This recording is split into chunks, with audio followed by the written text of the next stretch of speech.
Calvo, que estábamos con ganas de hace bastante tiempo de que pueda acompañarnos en este espacio del ciclo de formación. Vinieron algunos compañeros de la DOVIC, que es una dirección de orientación y acompañamiento de víctimas del Ministerio Público Fiscal. El espacio de formación es para los profesionales del Centro Ulloa y para todos los otros actores con los que cotidianamente articulamos y discutimos y pensamos este trabajo desde diferentes ámbitos del Estado con las personas que se encuentran en una situación de haber sido o ser víctimas de alguna violación a los derechos humanos. Muchas veces decimos nuestro trabajo con víctimas, ¿no? Y vale la pena como volver a aclarar siempre con personas que fueron víctimas, ¿no? Que son víctimas, para que esa figura que colabora en el ámbito jurídico para un trato más cuidadoso y más respetuoso es la figura de víctima, a la vez no capture toda la identidad y el ser de la persona. Bueno, se dieron algunas circunstancias como no azarosas, pero sí puntuales, ¿no? De encuentro con Marina en el juicio de ESMA, que Marina también estuvo acompañando a una de las personas que dio testimonio y nosotros estábamos ahí acompañando, así que también ese encuentro relanzó una voluntad que ya teníamos de que Marina pueda estar acompañándonos en particular en este mes que vamos a trabajar la figura de trauma, ¿no? Tal vez es el único mes que hay como un concepto o una noción que ordena el trabajo del mes. Antes eran temáticas o ámbitos de trabajo o problemáticas. El primer mes fue todo lo que tenía que ver con violaciones en los contextos de democracia, violaciones de derechos humanos en el contexto de democracia, el otro salud pública, y el último la temática de acompañamiento a juicios, que es esa modalidad de intervención. Y este mes nos toca, o pensamos la posibilidad de darnos un tiempo para volver a, como se dice ahora, que se puso un poco como de moda la noción de revisitar los conceptos. Antes era rediscutir, problematizar, cada momento va teniendo su forma de poner en discusión los temas.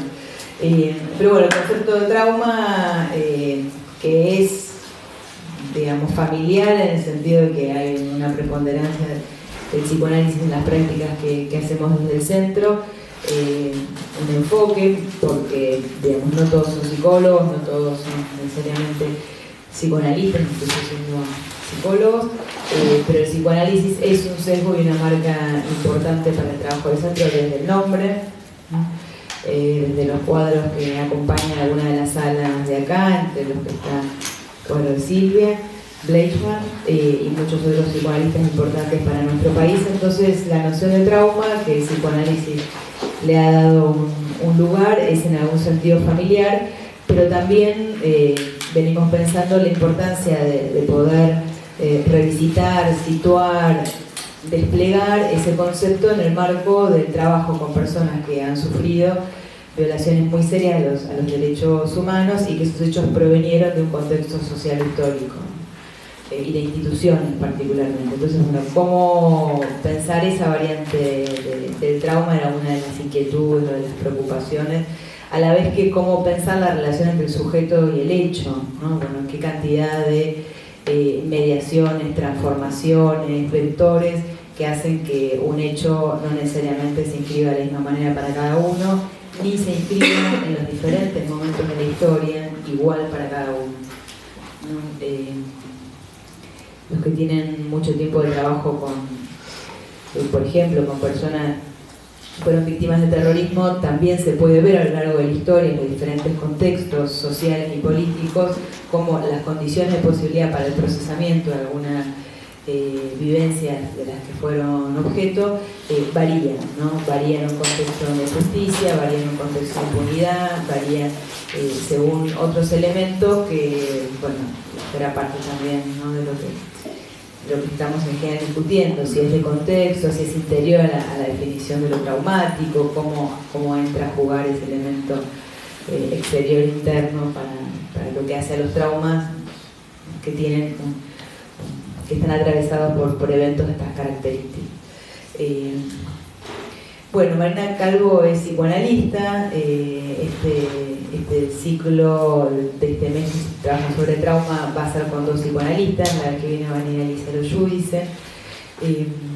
Es licenciada en Psicología y en Ciencias de la Comunicación por la Universidad de Buenos Aires. Dictó cursos de formación en el Hospital de Clínicas, en el Hospital de Agudos Evita de Lanús y en el CESAR 13 de Piñero, que depende del Hospital de Piñero.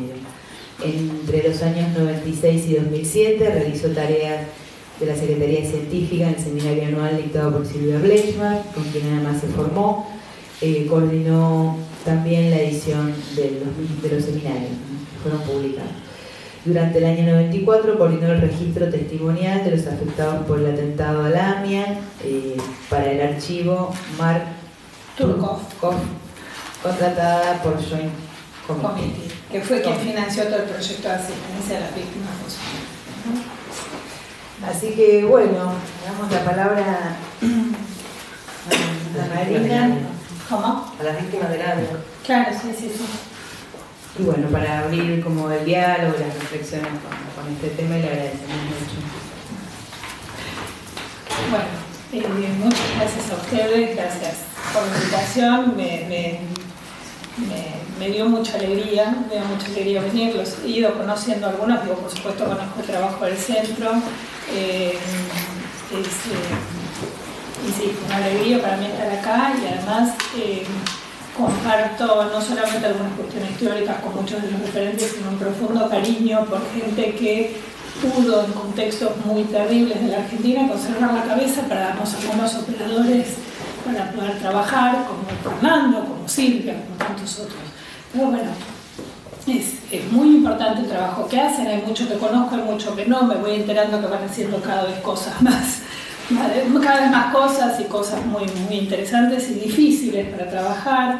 Yo espero poder aportarles algo, estoy con muchas ganas de poder contarles algo del modo en que aprendí a conceptualizar cuestiones ligadas al traumatismo, pero también con muchas ganas de poder escuchar después las cosas que hacen ustedes y ver si algo de lo que les puedo aportar permite, digamos, generar o articular otro modo de operar en contextos muy complejos como son los contextos en los que nos convoca el trabajo con víctimas o afectados por situaciones catastróficas, sociales, naturales, históricas, y que son mucho más, que requieren como otros dispositivos de intervención, aunque podamos apelar a muchos de los operadores con los que aprendemos a pensar en cada una de nuestras disciplinas, ¿no? Entonces, me agradezco, estoy contenta, me emociona también estar acá. Así que bueno, empezamos a trabajar un poquito sobre estas cuestiones. Lo primero que yo les quería plantear, digo, no sé bien, después me enteraré cuando abramos un poco el diálogo, cuáles son las concepciones de trauma, de traumatismo con las que ustedes suelen trabajar, ¿sí? Y vamos a empezar por una definición que es como primera, antes de meternos en el modo en que opera o que se constituye el traumatismo en cada sujeto en particular, que es la posibilidad de diferenciar acontecimientos o catástrofes de traumatismos en sentido estricto, ¿sí? Esta fue una diferenciación que se planteó en estos términos cuando se organizó el trabajo con los afectados del terremoto en México en el año 85, trabajo que tuvo, como todas las situaciones catastróficas que convocan a gente muy ética, con muchas buenas intenciones, un primer momento de un espontaneísmo, digamos, de una voluntad de intervenir, y muy rápidamente se fue organizando en un programa de atención, por lo menos este particular del cual se registró la experiencia, que fue el que coordinaron Silvia Bleichmar y Carlos Schenkerman. Se armó en los albergues para trabajar fundamentalmente con los niños y tuvo el apoyo de UNICEF y de muchos sindicatos que de manera independiente brindaron el lugar, hicieron, digamos, posibilitaron que esto se implementara de manera operativa, ¿sí? El trabajo en el terremoto fue un trabajo que se mantuvo, digamos, lo escribieron en su momento, se desgrabaron los encuentros de formación con los equipos técnicos en su momento, en el año 85, donde se trabajaban cosas que teóricamente tal vez hoy no podríamos pensar de la misma manera, o tal vez pensaríamos que no nos aportan como se pensaba que podían aportar en ese momento, que tenían que ver con la función materna, digamos, como ciertas conceptualizaciones que en el año 85 estaban más asignados por una formación menos singular, que fue la que tuvo Silvia en los últimos años de su vida, digamos, está todavía como más adherida a la formación con Laplanche y a su formación de origen lacaniana y al contexto de la Academia Francesa. Entonces hay algunas referencias a la función materna o a la función paterna que tal vez después con los años fue abandonando, digamos, que a mí me parece como la parte menos interesante del trabajo, pero me parece que es de una riqueza enorme, y este trabajo se mantuvo muchos años guardado, digamos, Silvia misma no le dio ningún valor, y por suerte Carlos Schenkerman lo recuperó hace 4 años y se decidió a la publicación. Y en ese momento descubrimos muchos que tenía una vigencia enorme y que había quedado como esas cosas que uno en el fragor de la lucha se mete, las hace y trabaja, y después pierde dimensión de todas las discusiones valiosas y de todo lo que se aprendió en la experiencia, ¿no? Entonces, yo les traje un ejemplar para dejarles, digo, hay cosas que les voy a comentar, pero me parece que después en la lectura fina de alguno de los capítulos les va a permitir, es muy honesto además porque muestra cómo trabaja un coordinador con un grupo, cuáles son los señalamientos que se le van haciendo. Todo el mundo estaba con tanta voluntad de operar que no le importaba nada que le dijeran que se había equivocado, digamos, cada vez que te decían que te habías equivocado decían, ay, sí, qué suerte que me lo señalás porque entonces la próxima puedo hacer las cosas mejor, ¿no? Entonces es un libro que tiene cosas muy lindas. Entonces les decía, ahí se plantea la diferenciación entre traumatismo y catástrofe. Las catástrofes como algo que puede ocurrir de orden, como decía, histórico o natural, ¿sí? Que no tiene que ver, por supuesto, con azaroso, que van a tener efectos diferentes en los sujetos que lo padezcan. No es lo mismo atravesar todos en conjunto un terremoto, ¿sí?, que tener que sobrevivir al terrorismo de Estado. Por supuesto, son cosas muy diferentes, con efectos muy distintos, y que de acuerdo al posicionamiento previo que cada uno tenga y a los lazos sociales que se puedan constituir en ese momento, los modos de atravesamiento serán mejores y propiciarán, mejores o peores, y propiciarán modos de elaboración más o menos colectivos, ¿no? Entonces, esta diferencia, a ver, ¿cómo los anteojos? Yo el micrófono, los anteojos, las hojas, bueno, tenía pánico escénico, no me puse. Bueno, entonces, les leo un poquito que una catástrofe histórica o natural, siendo en ambos casos, como les decía, diferentes sus efectos, tiene carácter general y abarca amplios sectores de una población. Sin embargo, el traumatismo es el modo en que estas catástrofes padecidas en común atacan la subjetividad o impactan la subjetividad de manera diferente en aquellos que lo padecen. Esto fue una intervención que planteó Silvia en un panel que se armó sobre intervenciones en catástrofes, que después se compiló y se publicó. Pero ustedes ven que la diferencia es muy clara, digamos, en términos de que nos permite poder empezar a pensar, bueno, ¿por qué a partir de ahí impacta en cada sujeto de manera diferente? Ustedes lo han visto, ustedes que han trabajado con víctimas, ven que hay sujetos que han logrado modos de elaboración, no digo ni mejores ni peores, sino que les han permitido vidas menos empobrecidas o vidas menos terribles que otros que han organizado modos de elaboración o que el nivel de descomposición psíquica fue mucho más brutal en cierto momento. Entonces, es una diferencia, les decía, por supuesto, ustedes que trabajan en este momento en contextos como tan diferentes, las catástrofes pueden ser definidas de modos muy diferentes. Pero sí la diferencia, esto me parece importante porque vamos a meternos en la cuestión del traumatismo para entender que muchas veces se confunde y se plantea que por supuesto que hay acontecimientos que tienen mayor fuerza traumática, si ustedes quieren, que otros, ¿sí? Pero después del modo, el traumatismo, en ese momento se planteó que el epicentro del terremoto estaba en la cabeza de cada uno. Esto no quiere decir que el traumatismo sea individual, sino que el traumatismo opera a nivel de cada subjetividad de manera absolutamente diferente, y ahora vamos a ver algunos operadores que nos permitan pensar en esta cuestión para poder empezar a entender por qué en algunos opera de una manera y por qué en otros opera de otra. Sí, es muy fácil. Bueno, Entonces, si nosotros pensamos en por qué el epicentro del terremoto o el epicentro del traumatismo estaría en la cabeza de cada uno, tendríamos que empezar a circunscribir cuáles son las cuestiones que hacen que esto opere de una manera en ciertos sujetos y de otra en otros. Y en principio, una cuestión que nos puede permitir pensar en esto es sostener que hay algo de traumatismo que es del orden de una ecuación, ¿sí? El acontecimiento traumático se sostiene en una ecuación. Esto quiere decir, si nosotros pensamos al traumatismo como algo del orden del incremento de las cantidades que arrasan las posibilidades de defensa del sujeto, que lo dejan inerme para cualificar la experiencia, que lo dejan sin posibilidades para resolver la vida, que de alguna manera, entonces estamos pensando en una ecuación en términos de que estamos pensando por un lado en la fuerza traumática en sí del acontecimiento, de la experiencia, de lo potencial, de lo vivencial, y por otro lado estamos pensando en cómo está constituido ese psiquismo particular.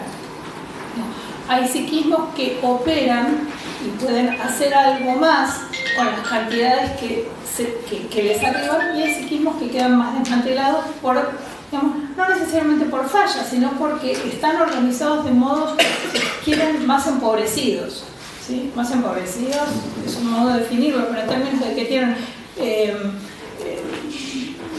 formas de derivar la energía psíquica que son menos logrados, ¿sí? O que tienen menos recursos internos para hacer algo con esto que les arriba, ¿sí? No sé, son todos psicólogos, o sea que todos, ¿hay alguno que no? Hay sociólogos. Hola, ¿cuáles son los sociólogos sociales? Bueno, entonces, bueno, la ecuación nos va a servir para unar campos de conocimiento. Entonces, dejo un cachito el micrófono. Vamos a tomar, yo no quiero apelar a los modelos freudianos solamente por la cita, ¿sí? Pero me parece que es importante. Cuando nosotros pensamos en el aparato psíquico, ¿sí? Estamos pensando en una vesícula de alguna manera, ¿sí? Que está rodeada por una membrana antiestímulo o por una membrana para excitación. ¿Por qué la diferencia, que parece una diferencia de traducciones nada más? Que el estímulo es externo y la excitación es interna al aparato, ¿sí? Digamos, el aparato requiere ciertas cargas mínimas para operar. Un aparato que no tiene cargas, ¿sí? internas es un aparato empobrecido. El nirvana es la muerte, no es la tranquilidad de un domingo a la mañana, es otra cuestión. Entonces, cuando pensamos en esta vesícula, estamos pensando que este aparato tiene ciertas cargas que se mantienen estables, que son siempre inferiores a las que son externas al aparato. ¿Sí? ¿Se entiende? Piénsenlo así, tienen una carga acá inferior y tienen cargas superiores por fuera del aparato. Las situaciones con fuerza traumática, de alguna manera, los acontecimientos con fuerza traumática, uno los podría pensar como algo que le arriba al psiquismo y que, de acuerdo al quantum de energía que tenga, puede producir o no una perforación de esta membrana. Vamos a pensarlo en términos de que hay acontecimientos con mayor fuerza y otros con menor fuerza. Cuando llega uno para el cual el psiquismo no está preparado, produce una perforación de esta membrana y el aparato se desorganiza, ¿sí? Pero estas cantidades están. Entonces estas cantidades lo que hacen es que la diferencia de valencias no sea absoluta. Si este aparato no tuviera ninguna carga y las cargas estuvieran solamente afuera, estaría permanentemente bombardeado por estas cargas. Cuando diferenciamos estímulo y excitación, lo que planteamos es que el estímulo tiene que ver con aquella fuerza que viene de afuera, ¿sí? Pero la excitación es algo que a partir del estímulo se activa a nivel interno. Y ustedes van a encontrar de alguna manera en la obra freudiana la diferencia entre estímulo y excitación está permanentemente, incluso en pulsiones y destinos de pulsión, cuando trata de diferenciar lo que es un estímulo de una pulsión, y precisamente marca que algo de la proveniencia interna o externa permite una respuesta de huida o una respuesta de elaboración o de cancelación de esta carga, ¿sí? No me quiero poner muy metapsicología, ¿pues se entiende? Sí. Entonces, los acontecimientos con mucha fuerza traumática lo que hacen es golpear el psiquismo, muchas veces perforando esta membrana o no permitiendo que estos quantum de excitación internos que tienen logren como compensar el acontecimiento que llega. Por otro lado, el estímulo exterior lo que hace es un incremento de la excitación a nivel interno, ¿sí? cuando toca en algún punto en particular del sujeto. Por eso decíamos epicentro del terremoto en la cabeza de cada uno. Hay acontecimientos que operan en cada uno de los sujetos produciendo mayores o menores niveles de excitación. ¿Sí? Entonces,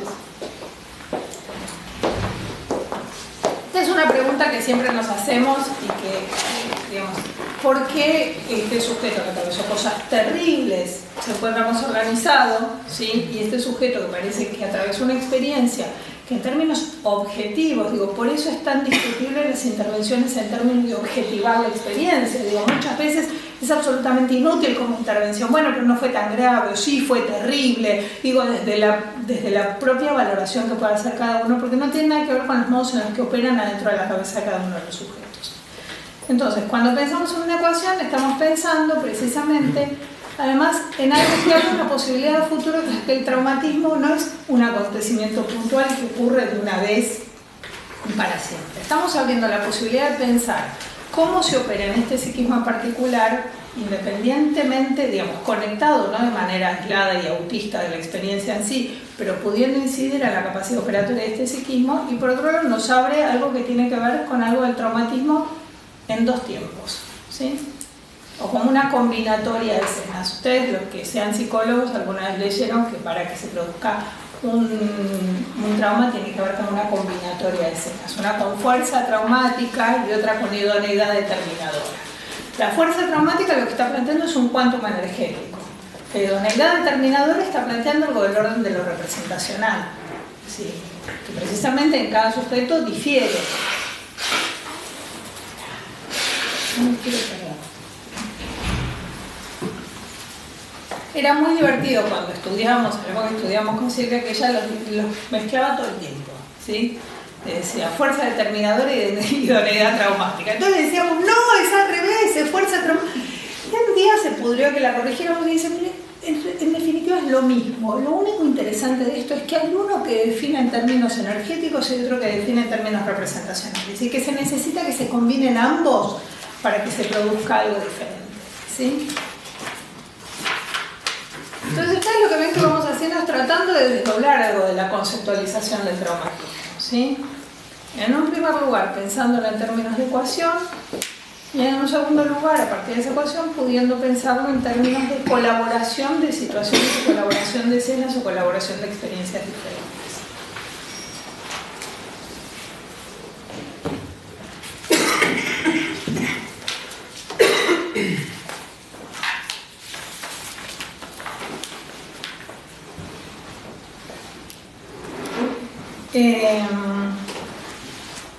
Les decía entonces, un incremento de la excitación por encima de las cantidades del sistema lo que hace es desmantelar el sistema, que deja de ser operativo y deja de poder hacer algo con estas cantidades que le arriban, ¿sí? Y en ese sentido pierde capacidad de procesamiento, y muchas veces lo que empieza a ocurrir a partir de ahí es que los modos de procesamiento que va logrando el psiquismo son, digamos, no, son más o menos fallidos, digo, se pueden producir de diferentes maneras. A mí me gustaría después, cuando abramos un poco el diálogo, que me vayan contando si algo de esto, porque los veo con cara de que entienden, que saben de qué estamos hablando. Entonces seguramente les ha tocado situaciones donde han podido discriminar con estas situaciones. Entonces, si pensamos el traumatismo, voy a leer una definición, como un flujo de estimulación psíquica, estimulación pensamos a nivel interno, ¿no? Activado por algo externo, por algo del orden de lo interno. Inmetabolizable e indomeñable para el aparato psíquico, que lo pone en riesgo de fractura o estallido, ¿sí? Que no permite la huida, que ataca el psiquismo, ¿sí? Y no estamos hablando acá de los microtraumatismos, digo, microtraumatismos tenemos todos permanentemente y son muchas veces precisamente los que colaboran en el enriquecimiento del sistema. Digamos, si no hubiera situación traumática, ya la implantación de la pulsión es traumática, la sexualidad es traumática. Sexualidad lo tomamos en un sentido amplio, no como genitalidad, ¿no? Entonces ustedes se dan cuenta que ahí también nos permite introducir como una diferencia, bueno, ¿cuáles son los traumatismos que permiten un incremento de la capacidad simbólica del sistema y cuáles son los que arrasan toda posibilidad de simbolización, ¿sí? Después vamos a pensar un poquito la cuestión de la simbolización y qué quiere decir cuando se habla de simbolización.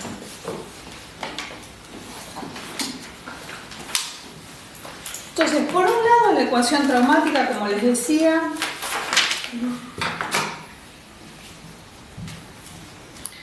que es producto de la relación entre el impacto del acontecimiento y el fracaso para la tramitación por vías habituales. Estos dos elementos están.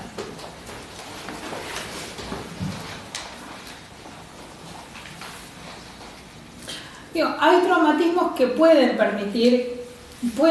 hacer que en un primer momento el aparato se desorganice. De hecho, muchas veces vieron esa sensación como de extrañamiento que se produce frente a ciertas experiencias que tienen mucha fuerza traumática. Tiene que ver con esto, como con cierta sensación de que los recursos habituales que permitieron cualificar la experiencia y ubicarse en el mundo empiezan a fracasar. No sé, seguramente todos recuerdan situaciones de las que se informaron. Yo tengo el recuerdo del atentado a la AMIA, el lunes a la mañana, me acuerdo la luz, la temperatura, me acuerdo dónde estaba saliendo, me acuerdo que tuve una sensación como de no entender muy bien qué era lo que estaba pasando, ¿no? Y es un no entender muy bien, no es que no se entiende el relato de la experiencia. Uno no tiene manera de ubicarlo dentro de los elementos previos con los cuales su psiquismo puede organizar algo del estar en el mundo, ¿no? Como algo tan inédito que de puede no recomponerse y quedar arrasado funcionando bajo modos parciales. En el mejor de los casos se recompone. Pero así vivimos siempre, con sistemas muy rigidizados que tienen que ver con protegerse de que no ingresen elementos de lo real, ¿sí? Digo, esto de la rigidización de los aparatos post situaciones muy traumáticas es una dificultad para el trabajo. Digo, si uno quiere operar en situaciones de traumatismos históricos particulares, se encuentra con que muchas veces el otro está como un poco abierto a la capacidad de que se le metan con lo que ha organizado espontáneamente para resolver el día a día de la experiencia.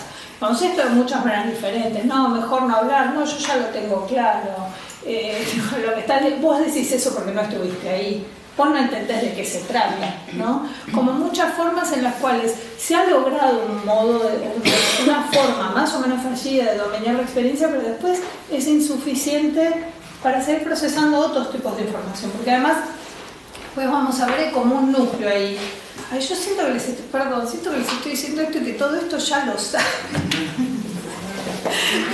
No, siempre es un decir particular, por más que tengamos la teoría, la formación, digamos, pero bueno, te estamos escuchando porque es un decir tuyo y porque es la forma en que lo decís, o sea. Yo agradezco, pero digo, no lo sabemos. No, lo que pasa es que los miro y digo, lo estamos saben todo lo que les estoy diciendo. Bueno, entonces, les decía, como formas más espontáneas de organización del aparato que muchas veces precisamente no permiten que se trabaje con estos sujetos, ¿sí? ¿Y qué sería que no se puede interrumpir? ¿O? Sí. Después igual vamos a abrir el diálogo si quieren. Después vamos a abrir el diálogo. Lo que decía recién, desestimar la intervención del otro, no darle lugar a escuchar nada, yo ya sé de qué me estás hablando, a mí esto que decís no me sirve. Digo, a veces se cree que el poner en palabras algo de esta experiencia es suficiente para que se produzca cierto grado de elaboración. Digo, dentro de lo que es la teoría psicoanalítica, incluso esto fue un momento del método, un momento del método que era un método catártico, donde lo que se hacía era representar el afecto que estaba mal emplazado, ligar a una representación fallida. Por supuesto, se lograban mejorías, pero el abandono del método catártico en el caso freudiano fue precisamente porque las mejoras eran muy poco sostenibles en el tiempo, ¿sí? Y además con las situaciones traumáticas, a diferencia de otras situaciones con las que uno puede operar en la clínica, no son efecto de modo de organización a nivel del lenguaje, digamos. No hay un juego entre la representación cosa y la representación palabra, no es una cuestión a nivel significante, digamos. El lenguaje se pone al servicio de poder capturar algo de la experiencia, no es lo que lo produce, ¿sí? Más allá de que se articule con representaciones que son las que nos permiten de algún modo darle un sentido a la experiencia que estamos viviendo, pero no son efectos del lenguaje. Muchas de las situaciones en las que asistimos en trauma. O el relato. Vemos, después lo charlamos. Entonces, Les decía, el traumatismo como ecuación, pero también el traumatismo en 2 tiempos. Y esto también abierto a partir de la cuestión de entender que hay 2 acontecimientos que colaboran en la producción del traumatismo, ¿sí? Y cuando pensamos en traumatismo en 2 tiempos, ahí se abre otra cosa muy interesante, que es pensar si el acontecimiento, la experiencia con fuerza traumática, digamos, destapa algo que ya estaba ahí, ¿sí? Da cuenta de algo que ya estaba ahí, o genera algo nuevo. Digamos, el traumatismo produce una rearticulación a nivel de las representaciones y lo que es como una creación. Porque, digamos, muchas veces el modo en que se tiende a responder esto, y digamos, esto define después un modo operatoria, es suponer que el acontecimiento traumático puso en correlación con algo que ya estaba, ¿sí? Pero no que lo rearticuló. Digamos, nosotros lo que pensamos es que el acontecimiento traumático, el acontecimiento con fuerza traumática, lo que hace es rearticular algo de lo que ya estaba previamente, que no es simplemente ponerlo en evidencia. ¿Sí?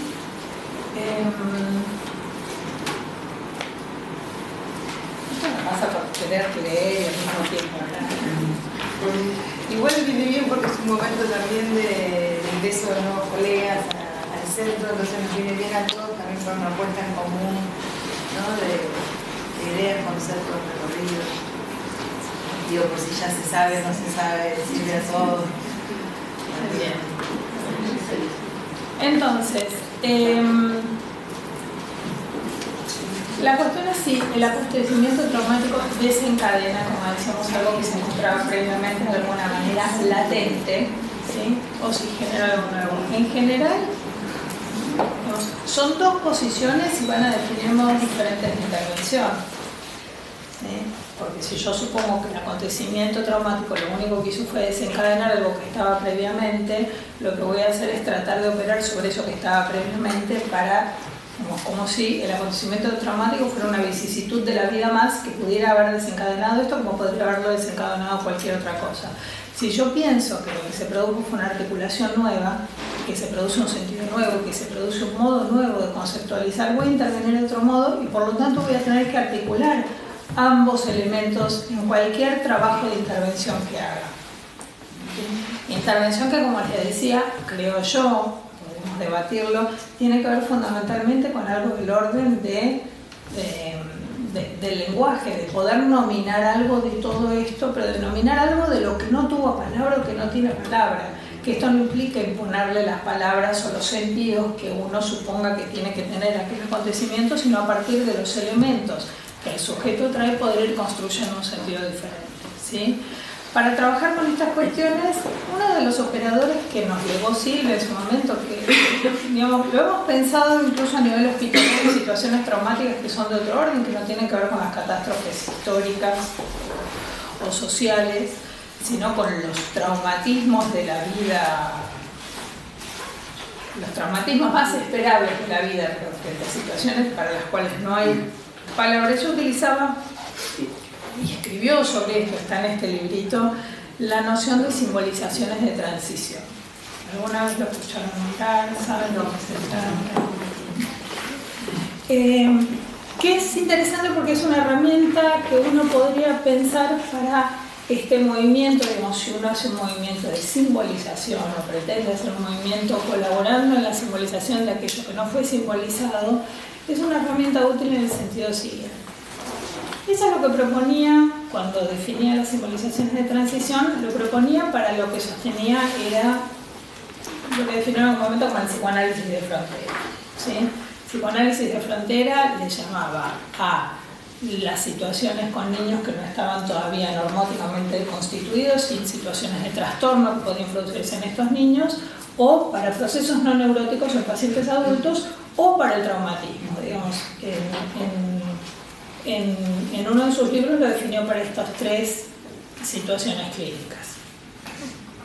Una de ellas era el traumatismo. Y lo que planteaba con respecto a las simbolizaciones de transición, las definía como algo del orden del autotrasplante psíquico, ¿sí? Y autotrasplante psíquico se refería a la necesidad de tomar, digamos, a diferencia de la construcción freudiana, no pasa por la construcción, sino tomar algunos elementos que hubieran aparecido a nivel del relato en el sujeto con el cual se estaba trabajando, ¿sí? Gracias. Que hubieran aparecido a nivel del relato y ponerlos de alguna manera en correlación con eso que podía estar apareciendo en ese momento, aunque el otro no lo hubiera relacionado, ¿sí? Pero que no era solamente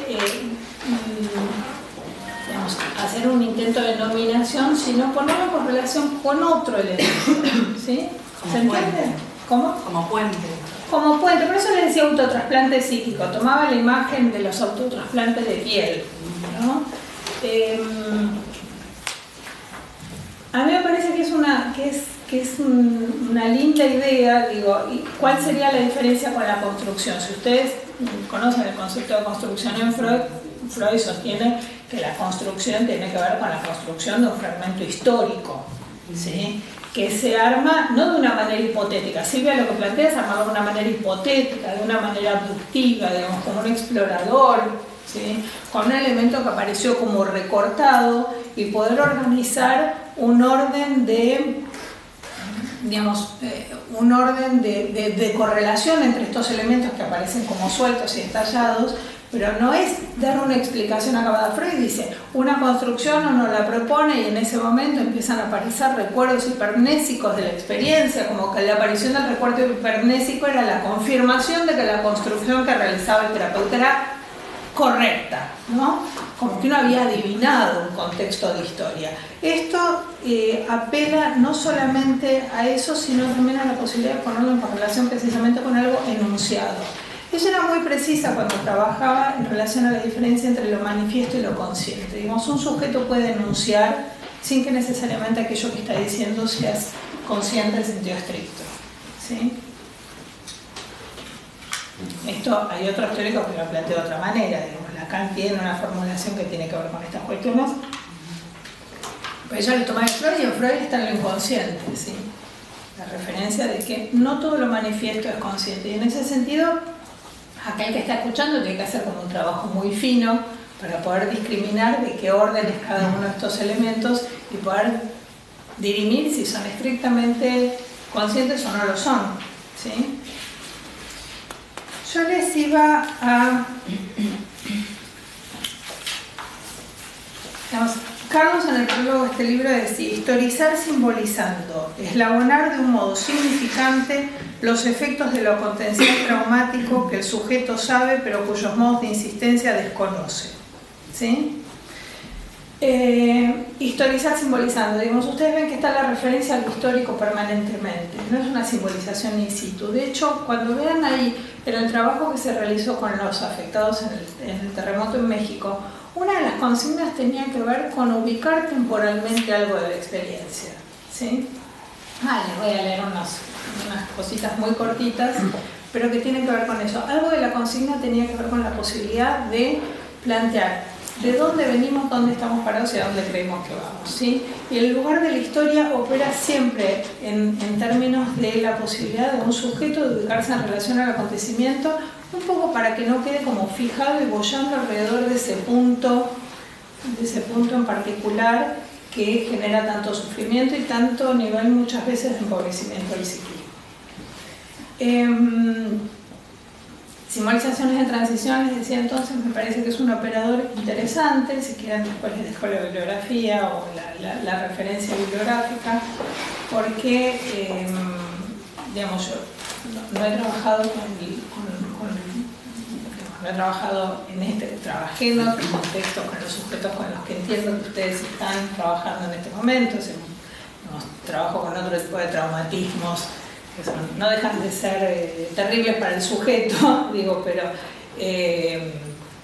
por ahí no permiten ciertos modos de ordenamiento, como organizan ciertas catástrofes sociales, digamos, que aunque sea permiten cierta horizontalidad en la construcción del relato con otros que atravesaron por la misma situación, o que permiten cierto tipo de diálogo más horizontal y trabajo con otras situaciones en particular. Pero esta noción de simbolizaciones de transición en términos de la construcción de algo que tiene que ver con la posibilidad de engarzar un elemento del que el otro no es muy consciente, con algo que trajo previamente, y plantearlo siempre en términos hipotéticos, ¿sí? Siempre en términos de pregunta, para que el fenómeno de producción de sentido sea una producción de sentido conjunta, no de imposición, ¿no? Como pasaba en algún momento con la práctica nuestra que adosaba ciertos sentidos como previamente determinados a la experiencia de los sujetos, lo cual implicaba como cierta rigidización también. Y, digamos, pero le citaba lo de Carlos porque me parece que lo que plantea como operatoria tiene que ver precisamente con esto, con que no se puede dejar de lado lo histórico cuando uno está trabajando en conceptos, digamos, en contextos de simbolización. Cuando opera con la categoría de simbolización, lo histórico ocupa un lugar central. ¿Quieren preguntar algo hasta acá? ¿Quieren que...? Voy a recuperar un poco los temas que fuimos trabajando. Entonces, diferenciamos catástrofe de traumatismo.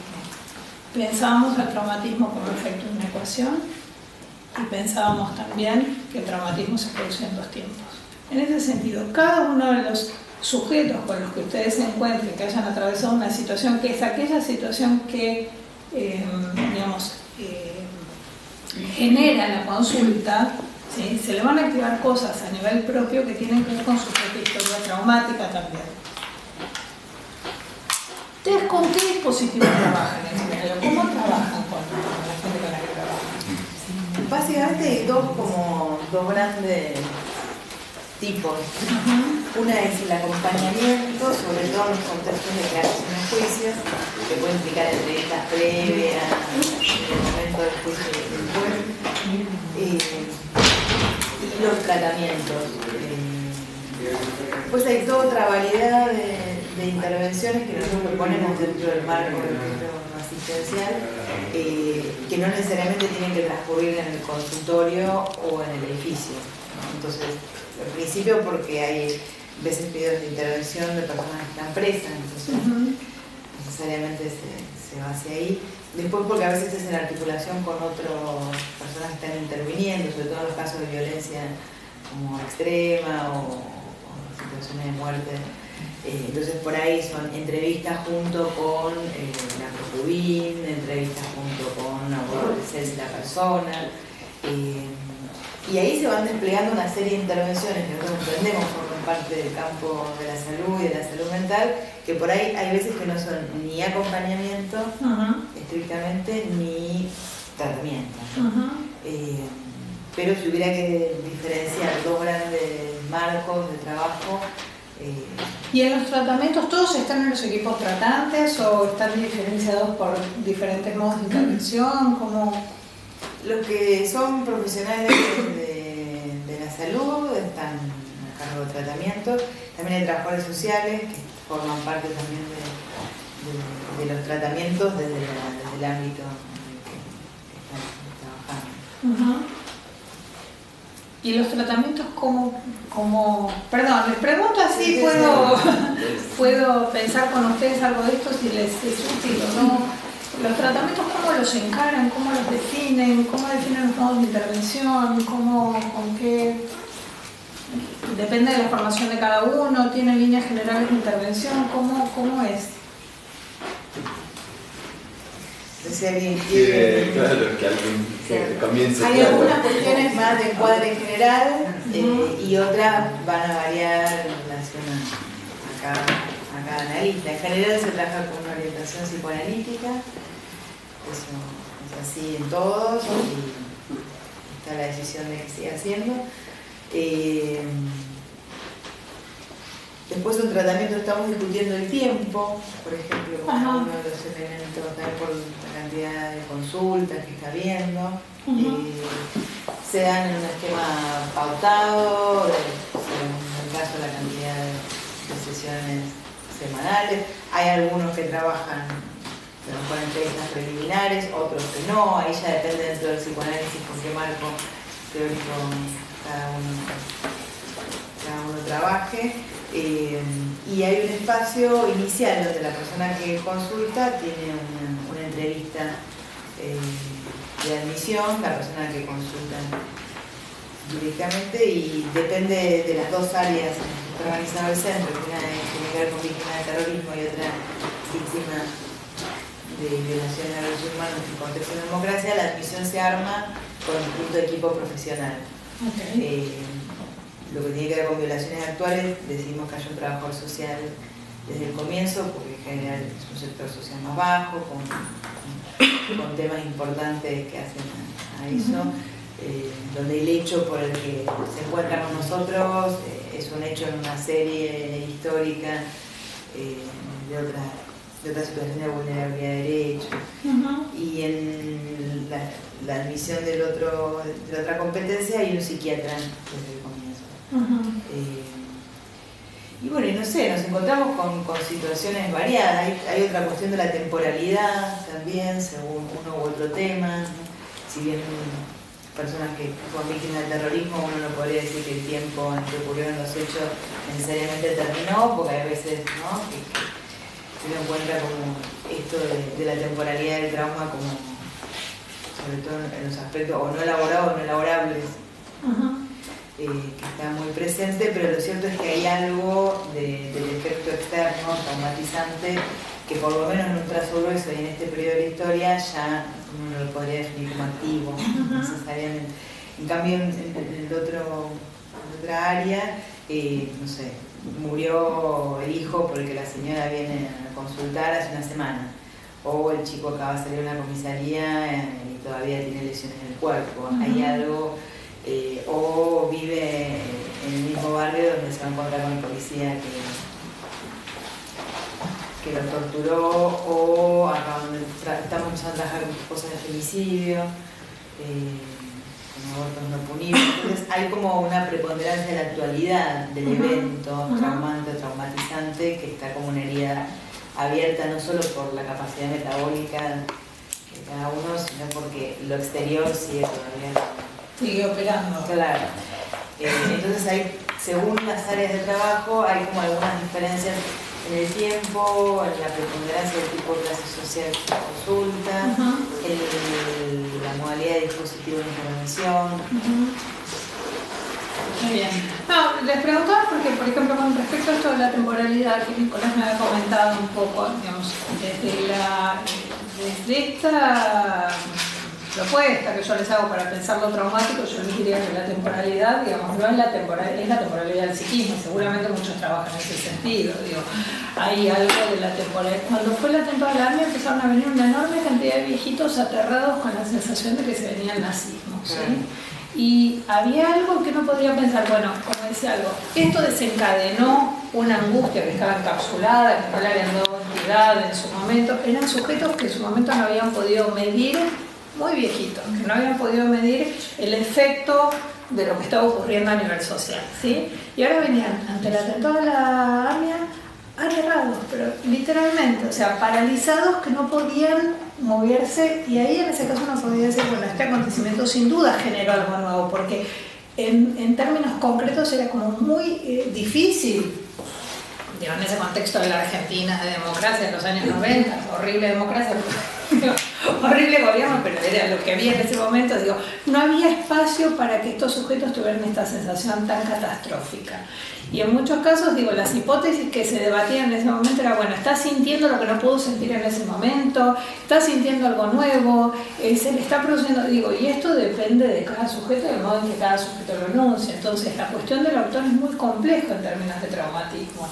Digo, hay situaciones, uno podría pensar, bueno, hay situaciones que al estar ocurriendo todavía no permiten los niveles de elaboración que permitan las situaciones que ya han quedado atrás, independientemente de las políticas de regulación, independientemente del tipo de transcurrido. Digo, hay situaciones que precisamente por su actualidad no permiten muchas formas de elaboración in situ. Digo, tal vez uno lo que puede hacer en ese momento es colaborar en que algo del aparato no se rigidice, no se empobrezca, no se cierre, no se encapsule, ¿sí? Pero absolutamente las intervenciones son diferentes. Por eso les planteo cuáles son las intervenciones que se plantean. Bueno, entiendo cada uno más o menos desde donde viene trabajando, opera, interviene con cada uno de estos sujetos en particular. ¿Tienen dispositivos grupales de intervención también? Ahora no hay grupos, pero vamos a rearmarlo. Hubo experiencias de grupo acá en el centro con algunos criterios, en particular un grupo de exdetenidos que tenía la particularidad de mucha dificultad de establecer lazo social, alguien que era bastante aislado. Y con ese criterio se armó como durante un tiempo un grupo. Ahora estamos pensando la apertura de otro, vamos a ver si con ese criterio o con algún otro diferente. Y después hay espacios grupales de supervisión para el equipo, grupales para el interior del equipo. Pero sí, los grupos es uno de los temas que está ahí en la agenda como para pensarse. Cuando se armaron los grupos en el terremoto de México, en AMIA no se trabajó con grupos. No, en AMIA no se trabajó con grupos. En AMIA yo no formaba parte de los equipos, yo era comunicadora social en esa época, por eso trabajaba en la parte de registro de la experiencia y no trabajé en el equipo de atención. Sé que Mariana Kinski estuvo, o Daniel Weisbrot, o sea, yo tenía contacto fluido con ellos, pero no trabajaba específicamente en la parte de atención. Pero en la parte de atención lo que se definió fue que cada uno de los sujetos tuvieron una entrevista primero y después se atendían, y no se atendían a nivel institucional, no se atendían en cada uno de los consultorios. El programa lo que habilitó fue como un modo de trabajo con bonos, ¿sí?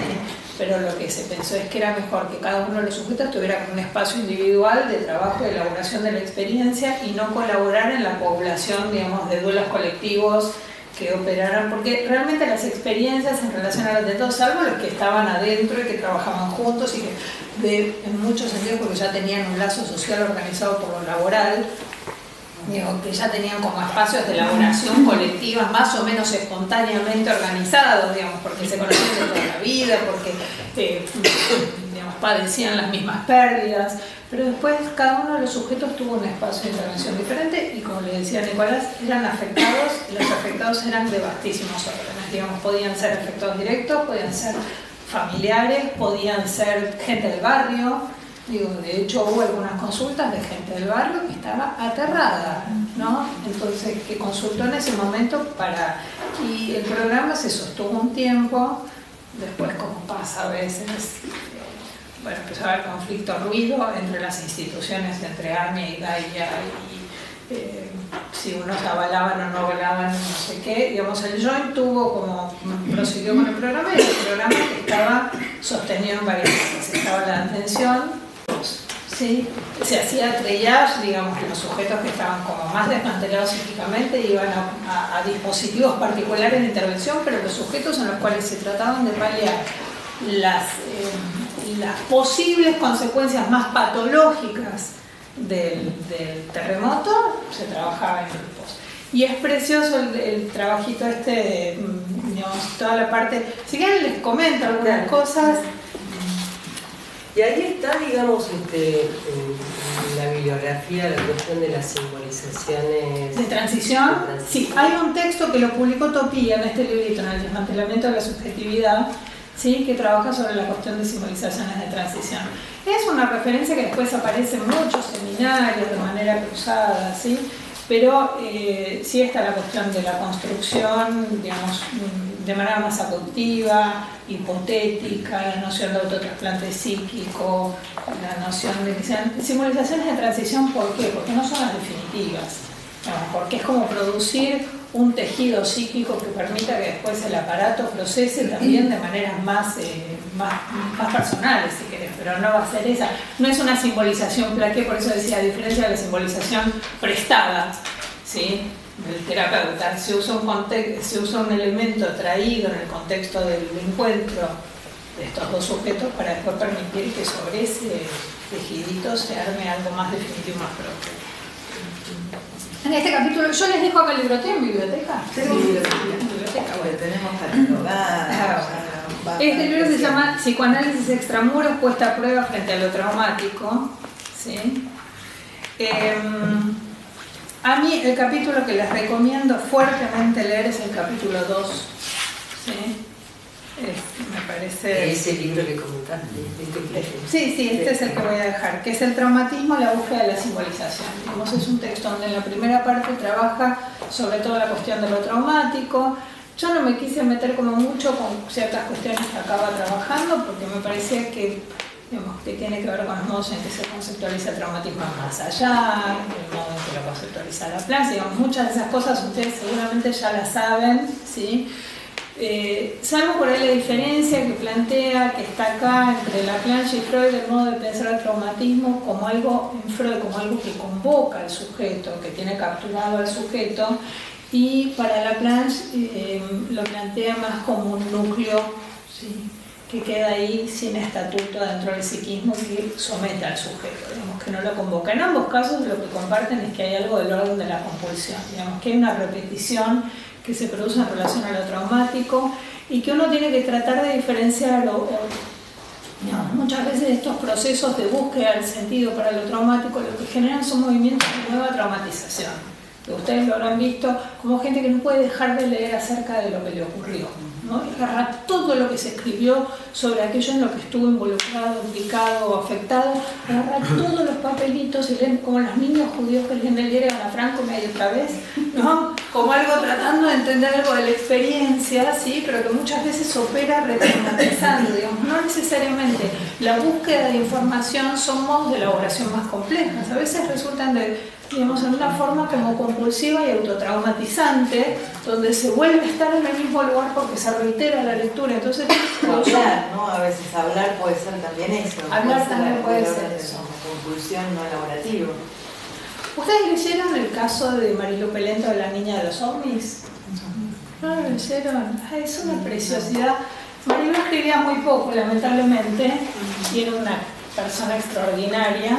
Y hay un caso que ella escribió sobre la niña de los ovnis. Es una niña hija de desaparecidos, ¿sí? Entonces, que la llevan a consultar los abuelos. Yo no me acuerdo exactamente el nombre del trabajo, pero voy a pasar después, pero es una preciosura. Me llama la atención qué pocas intervenciones hay por parte de ella en relación al histórico, ¿no? Y sin embargo, bueno, por supuesto está la idea de que va a ser abducida por ovnis y las fantasías en relación a los extraterrestres, toda una serie de cosas interesantísimas. Una niña que además se esconde abajo un piano, creo que era bajo un piano. Es un trabajo precioso. Y uno dice, poco que está hablando de lo histórico, en el caso de esta niña, bueno, aparte de que Marilu era muy prolija, ¿no? En ese sentido, muy abstinente.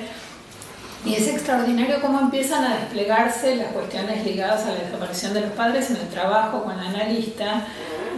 Y yo me doy cuenta, a mí personalmente me pasa, digamos, he tenido algunos pacientes atravesados por situaciones ligadas al terrorismo de Estado, cómo me tengo que obligar a mí misma a no remitir todo a una monocausa ligada a lo histórico, ¿sí? Como que me obliga permanentemente a reposicionarme, porque si no me doy cuenta que termino derivando todo a un momento, no les puedo contar, pero digo, seguramente a ustedes les habrá pasado, hay que hacer como un trabajo muy fino para poder pensar en ese sujeto hoy, ¿no? Digamos, en correlación con ese sujeto ayer, pero no quedar uno tomado, porque si no uno queda capturado como el otro en una experiencia traumática, digamos, quedamos todos ubicados en 1977, digo, no hay posibilidad de, esto ustedes saben mucho más que yo. La práctica con damnificados en catástrofes, les decía, el capítulo 2 trabaja toda la primera parte de la cuestión del traumatismo, ¿sí?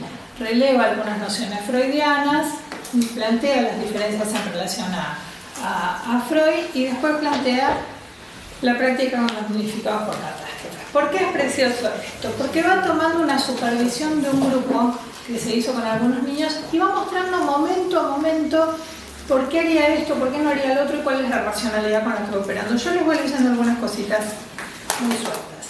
Para esta operatoria con los niños damnificados del terremoto se armó una cosa que se llamó grupos elaborativos de simbolización, ¿sí? Carlos venía de una formación muy pilloniana, gracias. Había trabajado acá en Argentina, ya se armó algo que fue una escuela de grupos en México, entonces algo de esta, digamos, de la estructura, del encuadre, de la dinámica planteada en los grupos de Pillon, pero en grupos elaborativos de simbolización. O sea, lo que estaba ahí como tarea princeps del grupo era elaborar y simbolizar, ¿sí? La experiencia. Entonces, tiene muchas cosas el grupo, lo van a ver, donde como en el grupo de Pillon se define la tarea, hay un coordinador, hay un observador, se define el encuadre, se plantea el modo en que se va a trabajar, Se plantea la consigna de manera clara. La consigna era: estamos con ustedes para que puedan aquí hablar de cómo se sienten en este albergue, de cómo se sintieron con lo que pasó y de lo que piensan que sucederá cuando salgan del albergue, ¿sí? Y ahí Silvia dice: bueno, estamos enlazando pasado, presente y futuro, ¿sí? Dice que hay que ser muy precisos, ¿sí? Y ahí empieza con ciertos comentarios en relación a las intervenciones que va haciendo la coordinadora del grupo. Y hay algunas cosas que son, digamos, que son para pensar y después ver de qué manera uno las tomaría y trabajaría. Dice: si el traumatismo se constituyó en 2 tiempos, los que hayan tenido acceso a la obra de Silvia lo van a ver. En general las interpretaciones de ella eran muy complejas. Digamos, tenían como un anuncio central, una subordinada detrás subordinada, y no era que tiró un escopetazo, ¿no?, y esperaba que algo diera en el blanco, sino que trataba siempre de apuntar la interpretación a diferentes órdenes de determinación. Entonces, en este caso plantea que si la interpretación que si el traumatismo se constituyó en 2 tiempos, la interpretación tiene que estar constituida en relación a esos 2 tiempos que colaboraran en la producción del traumatismo. Después, en cada caso en particular, va a tener una forma diferente. Digamos, por supuesto, hay algunos ejemplos acá que son lindos, que ahora les digo. Por ejemplo,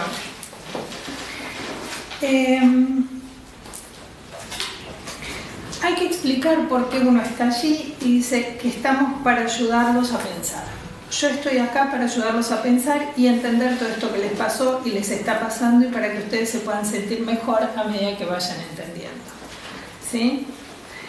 Ahí empiezan con la tarea, tienen sus especificidades, son niños, los niños están como que no saben cómo encarar la tarea, que no sé qué, y la coordinadora dice: no sé qué hacer. Dice: ¿alguno tiene hermanos acá? ¿Sí? Entonces ella le cuestiona y dice: no, esperen, no se salgan de la función es ayudar a pensar, la función es entender algo de experiencia traumática, no se vayan a otro lado.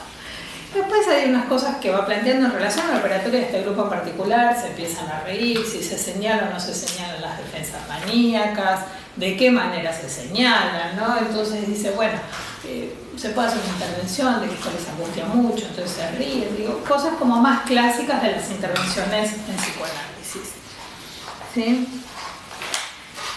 Y en un momento la coordinadora, y esto me pareció que iba a ser interesante para ustedes, la coordinadora les habla de una manera inclusiva.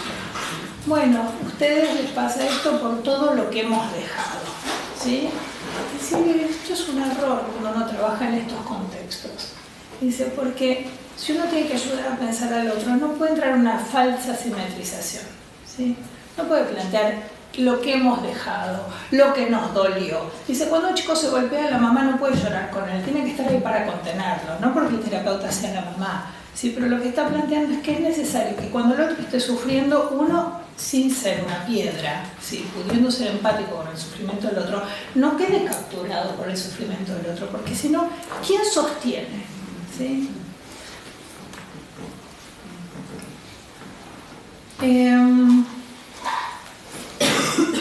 Siempre, en todo el trabajo que Silvia propuso, la cuestión principal era del orden de la palabra. Si ustedes han leído los trabajos que ella tiene sobre juego, ¿sí?, dentro del campo de trabajo e intervención que nosotros tenemos, el uso de la palabra es la herramienta fundamental con la que contamos, ¿sí? Entonces, muchas veces, con niños sobre todo, se permite que se expliquen ciertas cosas sin producir procesos de pensamiento sobre lo que se está haciendo, suponiendo que porque el niño juegue, o porque el niño dibuje, o porque el niño haga, ya de alguna manera se está resolviendo algo de lo que lo trajo a consulta. Entonces dice: nosotros tenemos la palabra. Entonces ella convoca permanentemente a que se vayan haciendo interpretaciones, pero cuando lo lean van a ver que el tipo de interpretaciones no son, como les decía antes, interpretaciones que adosan un sentido a aquello que está ocurriendo, sino que apuntan a una interpretación que tiene que ver con lo que el otro trae y con los contextos de significación de esa situación que está ocurriendo en particular. Se los recomiendo, es muy lindo, ¿sí? Muy lindo. Y acá trabaja mucho también la cuestión del traumatismo en 2 tiempos, pensando cómo se articula en relación a los fantasmas originarios, a las fantasías que el sujeto tiene previamente, porque le decía de los viejitos de Ávila, ¿sí? Entonces, son muchas las cuestiones, digamos, que se plantean en relación a lo traumático. Yo no sé cuál era la expectativa que les hablara de qué, Espero que les hayan quedado claras de estas 3 ideas en relación a lo traumático y que después vamos a hablar un poco. Realmente me resulta apasionante lo que hacen y creo que podemos dialogar y plantear cosas. ¿Alguien tiene ganas de hacer algún comentario, pregunta? Contar algo. Contar algo.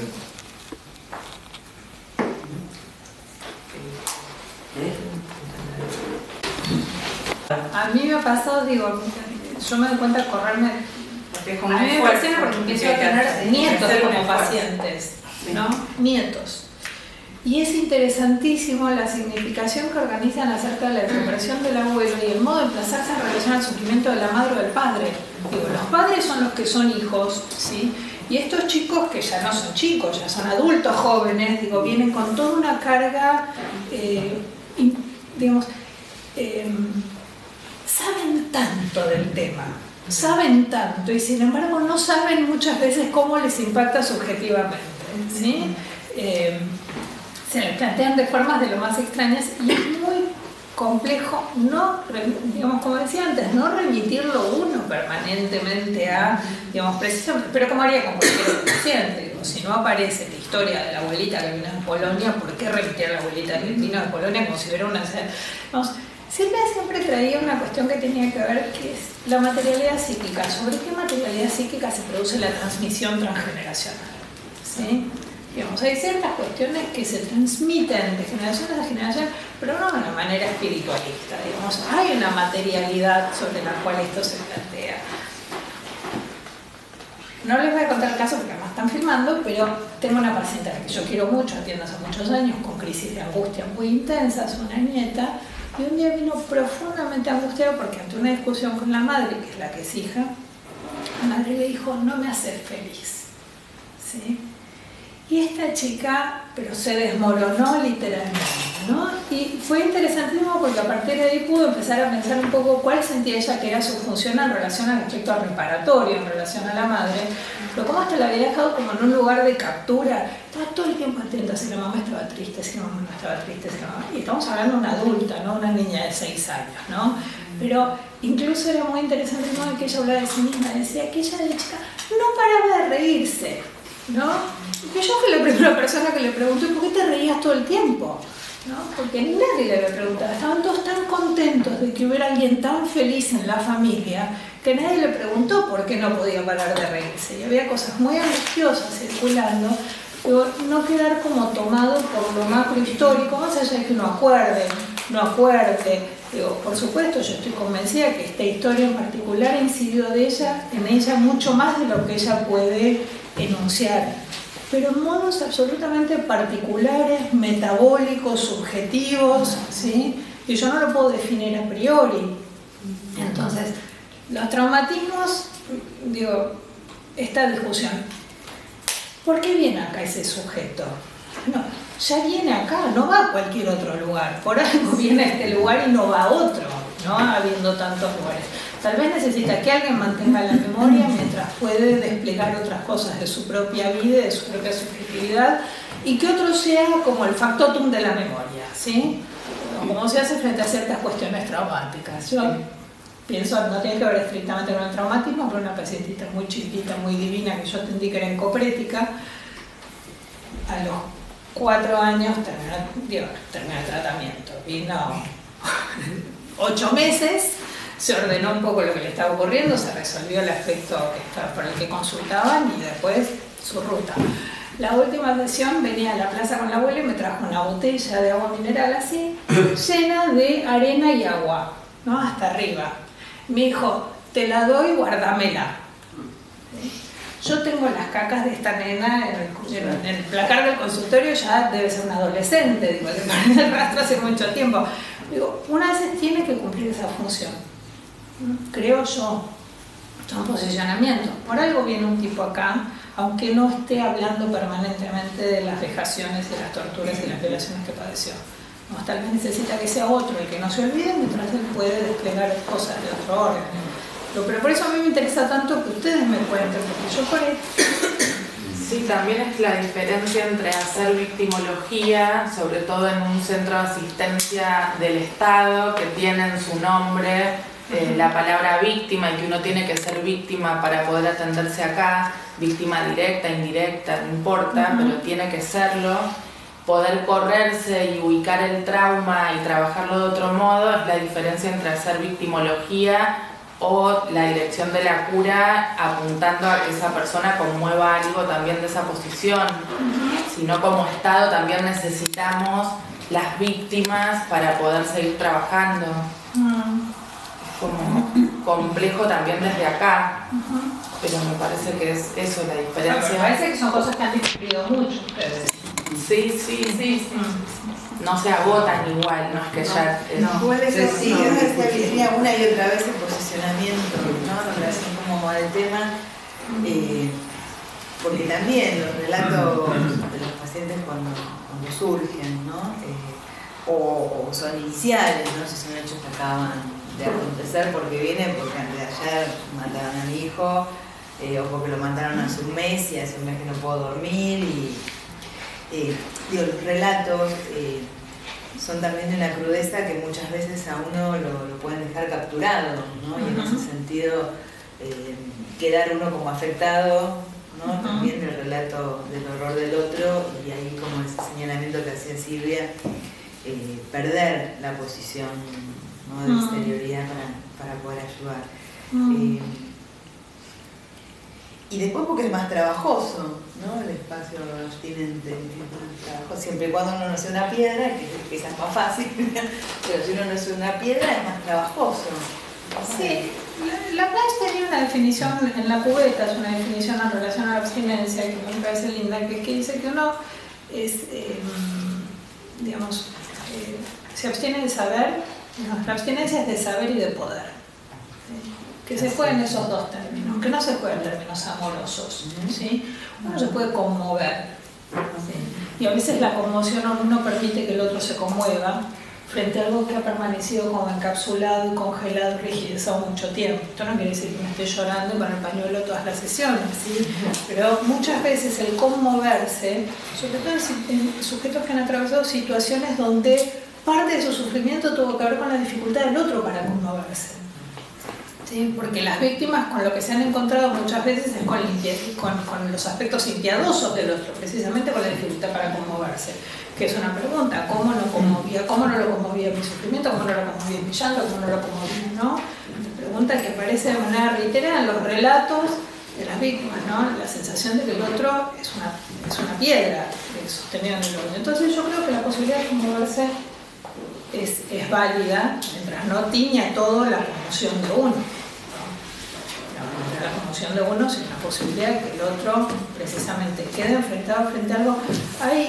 A todos nos ha pasado situaciones donde el otro está como muy rigidizado frente a algo que le pasó y algo que, digamos, pacientes que te cuentan algo que sin darte cuenta te impacta y modificas la expresión y les sorprende que tu expresión se modifique, ¿sí?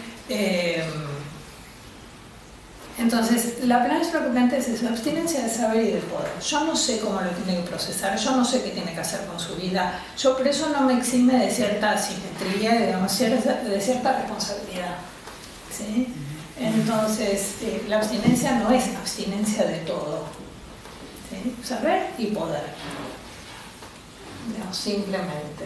Porque si no, a veces una abstinencia más generalizada deviene un poco una coartada, ¿no? Para una posición muy indiferente. Muy indiferente. Pasa que muchas veces se confunde abstinencia con neutralidad. Sí, obviamente que somos abstinentes, pero no neutrales en nuestros actos. Tenemos un posicionamiento institucional, político, desde el lugar donde operamos. O sea, no vienen a cualquier lado, vienen acá. Y si bien, como decía Julia, hay un cierto imperativo categórico que te lleva el nombre, ¿no? De centro de asistencia a víctimas, ¿no? Pero bueno, para lograr el efecto sujeto es cómo poder correr eso para que surja otra cosa de ahí, ¿no? Y también no quedarse atrapado con la escena por la cual viene y etcétera, ¿no? Como poder ser, y eso es un laburo difícil. ¿Cómo no hacer victimología? Claro, cómo no hacer victimología, ¿no? Además. Además, hasta de los testimonios y demás, desde el discurso jurídico ponen esa impronta, o sea, lo llaman para que relate como víctima. Entonces, cómo correrse ese lugar, o sea, pasar de víctima responsable, cómo lograr ese efecto sujeto, que terminamos siendo soluciones de compromiso entre dos discursos completamente antagónicos. ¿Cómo sería pasar de víctima responsable? Claro, o sea, cómo lograr un efecto sujeto en el cual él pueda llegar, ella pueda llegar a tener un efecto subjetivante, o sea, sobre lo que le ha pasado, sobre lo que le tocó vivir, sobre el tiempo del trauma, etcétera, etcétera, en el cual poder elaborar algo ahí. Lo que yo te quería preguntar, a mí me hace un poco de ruido esto de la simbolización de transición, ¿no? Como si hubiera otra que no la fuera, en primer término. Bueno, si nunca escuchaste ninguna otra, tenés mucha suerte.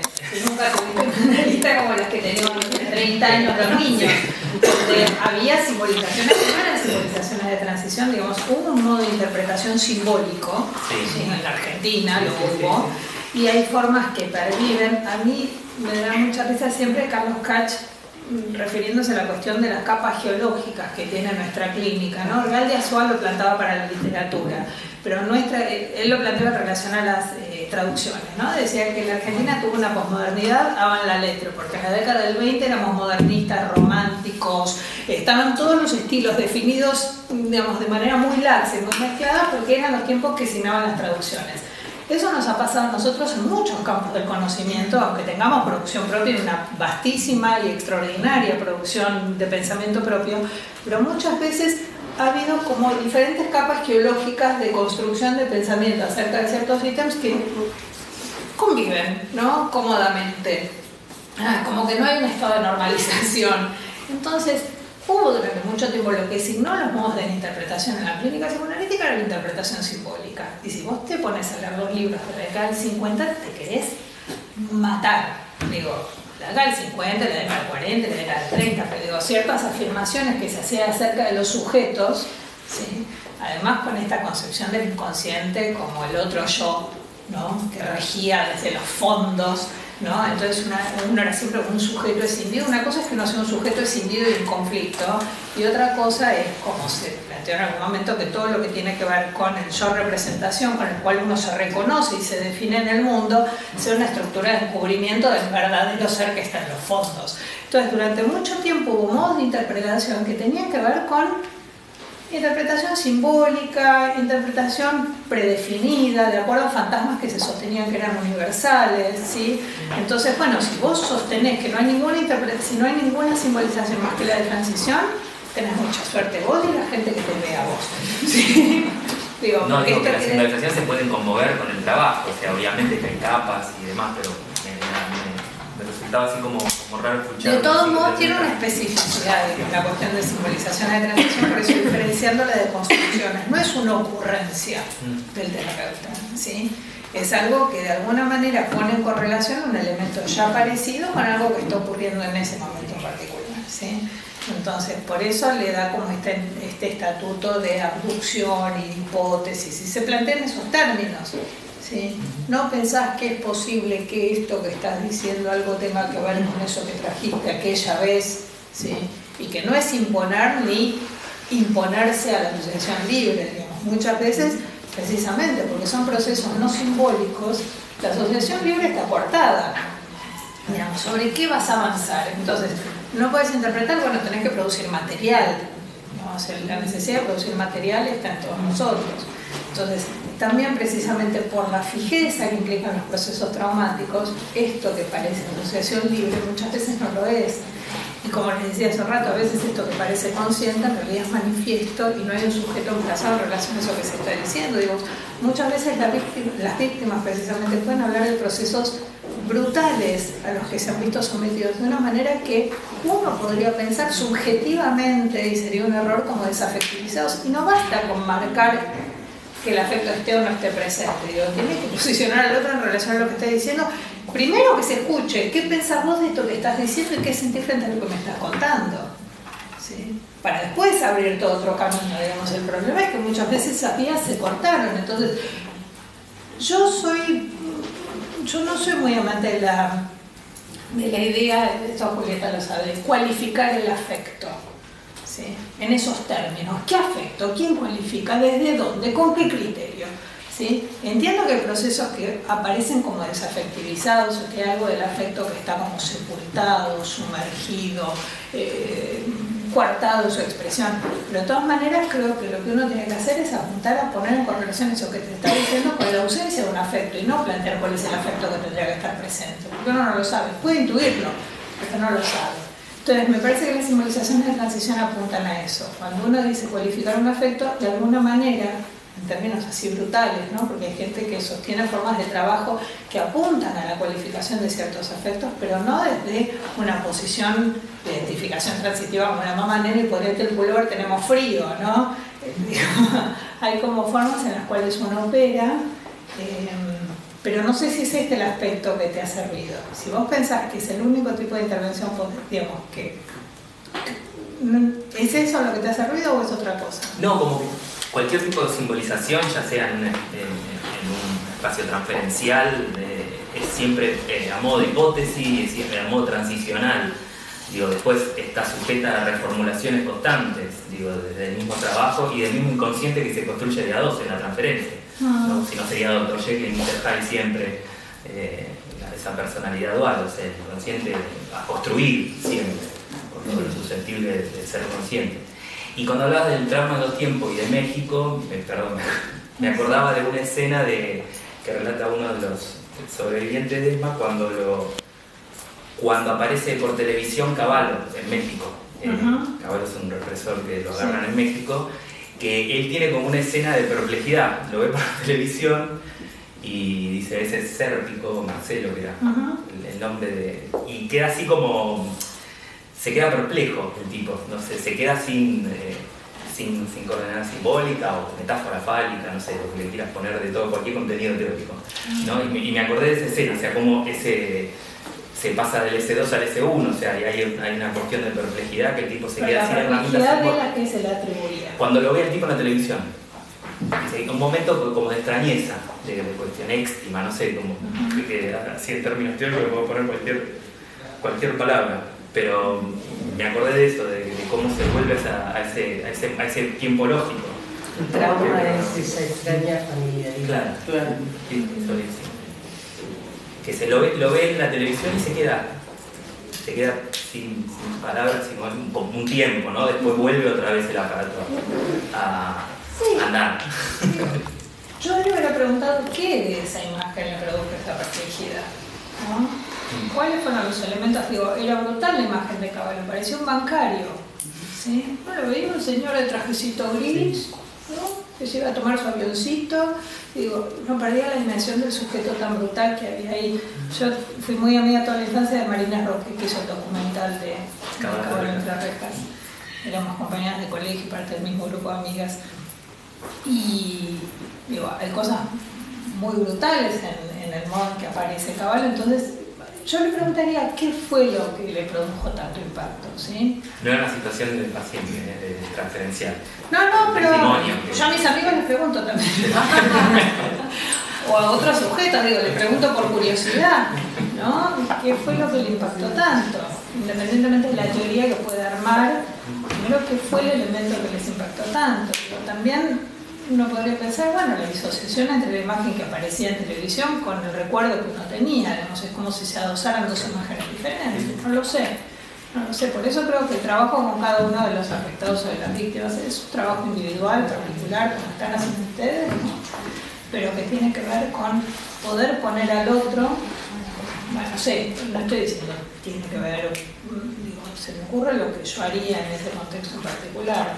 Yo creo que la perplejidad tiene que ver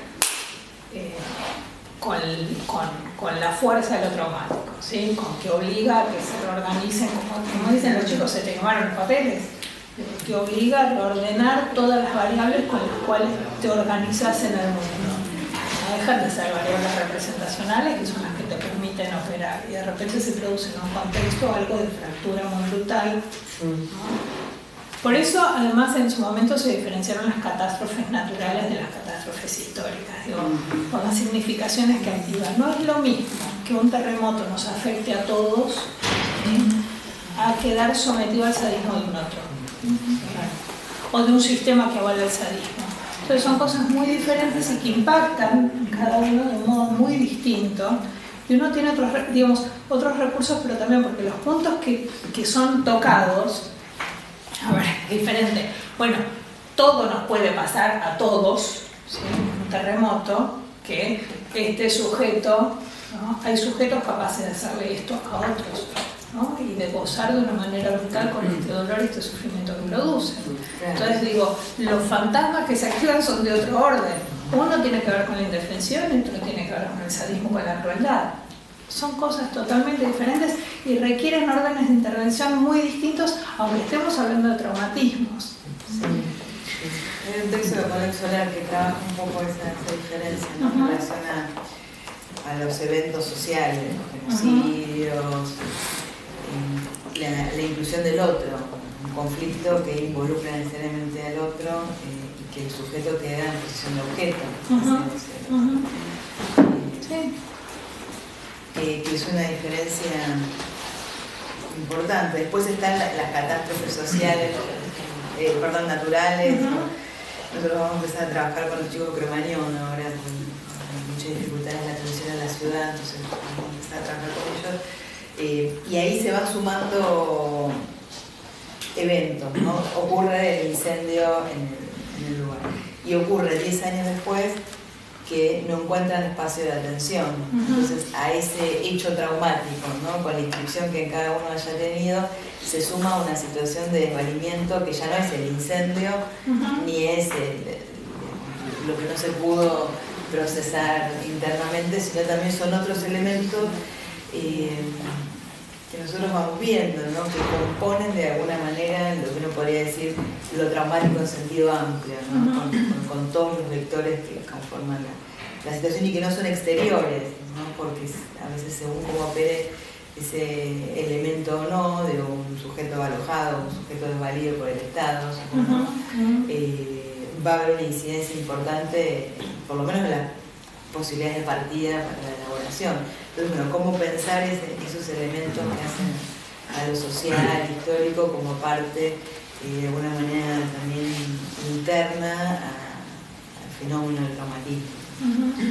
Ahora, recién que decías lo de Cromañón, pensaba que una de las cuestiones que relevan los sobrevivientes de Cromañón tiene que ver con cuestiones muy del orden, además de toda la sensación de indefensión y de horror y de impreparación que colaboran en la construcción del traumatismo, digo, tanto ahí como en AMIA, como en situaciones, bueno, lo que vos acabas de contar, digo, los elementos indiciarios de la experiencia, ¿no? Los restos que perviven de la experiencia, que son del orden de lo sensorial, ¿no? El olor, el color, digamos que eso es como paradigmático de la situación traumática, digamos, y son elementos que de alguna manera nunca fueron enlazados por el lenguaje, digo, y que activan de una manera, si uno toma la categoría de signos de percepción como algo que está inscrito en el psiquismo, pero que no logra estatuto ni de representación palabra, ni de representación cosa, pensando que el psiquismo tiene como diferentes materialidades y obliga a diferentes tipos de intervenciones.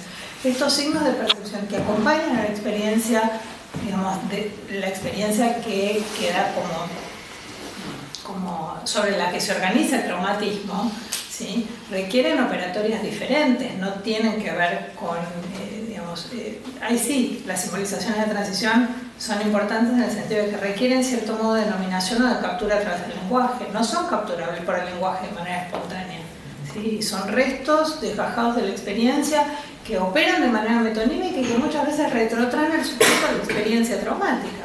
Digo, huelen a quemado y vuelven a estar en esa noche en Cromañón. Esto es como un elemento central de las cuestiones ligadas a los traumas, ¿no? Y ahí te das cuenta como de la insuficiencia del lenguaje para la captura de la experiencia en todos sus aspectos. Y esos son los que siguen operando mucho tiempo. Uno puede tener como organizado un relato más o menos sintónico acerca de la experiencia y lo que le ocurrió y cómo salió de esa situación, y de repente algo externo, ¿sí?